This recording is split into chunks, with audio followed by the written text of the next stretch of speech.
Uninzi lwamalungu ANC kumasipala waseThekwini namhlanje andwendwela ikhaya lalowo wayengumongameli weli uMnumzana Jacob Zuma kwikhaya lakhe eNkandla.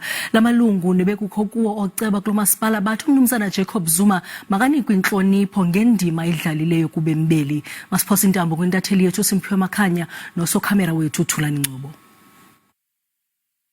Sibingelele sisanda nakuyena umbukeli wezindaba ngalesi sikhathi sisho ukuthi liqeda nje ukubumbana ihora lesihlanu namhlanje ntambama amakhansela ke ANC yaqhamuka laphana eThekwini region nakwezinye izingxenye zesifundazwe nakwezinye futhi izingxenye zezwe abefikile ke la ngaphandle kwekhaya lika Mnumzana uJacob Zuma wayengumengameli umyalezo wawo nje lamakhansela ube ngomfishane kakhulu ukuthi bebezobonga uMnumzana uZuma bathi ngeqhaza lakhe lokulwela inkululeko yalelizwe. Kepha ukuzwa kabanzi ngokuthi luhambe kanjani lolu hambo lanamhlanje asamukele ke uMnumzana Edward Zuma onguyena ke indodana yakhe uMnumzana uJacob Zuma. Nxamalala sikubingelele baba sikwamukele ezindabeni asibuza ukuthi unjani uNxamalala ngalomzuzu manje siyazi ukuthi wakhishwa ejele ngayo imedical parole bese siyabuza ukuthi umndeni uyamukele kanjani lolu hambo liqhamuka ke emakhanseleni aqhamuka ingxenye ezahlukene zezwe.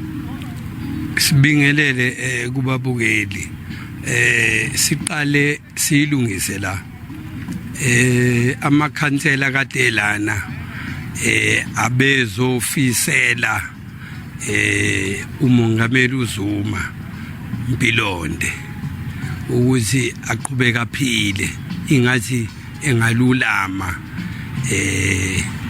ezintweni ezimphethe ezifana nezifo bebengazile ukuzobonga ukuthi khona mhlasimbe into eyenzekile ngifuna sikulungise lapho. Sikhulumile ke nabaholi beANC lapha esifundazweni ikakhulukazi loyo okhulumela iqembu uMnumzana uNhlakanipho Ntombela simbuza ukuthi ke njengobuholi beANC lapha esifundazweni bathini ke ngalolu hambo lamakhansela washo ukuthi cha bona abaziswa ngalutho ngalolu hambo futhi akukho okutheni abangakuphawula ngalo. Asibusele intambo kwena sesande Goli.